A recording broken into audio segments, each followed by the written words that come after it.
Okay, now, well, we can work long time here to making, you know, looking better. But basically, that's more or less the base. We have to put together all the fingers, make a strong base here that later we're going to let it dry. To dry this clay, we have to put it in the shade. If we put it in the, if we try to dry faster, putting in the sun, it's going to crack and it's going to be ruined.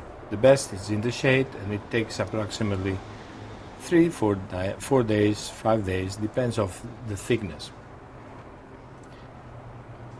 Later, when this clay being totally dry, we are going to paint it with spray paint. There is like a clear coat that make that clay very strong. Then you don't need to fire this clay. With that coat, it will be good enough, and this piece will last long. We don't recommend to put it in the oven or toaster oven or something like that in order to accelerate the drying, because it's not going to dry evenly. If you let the clay in the shade, it's going to take all the water out by itself, and it's going to be the best way to dry off.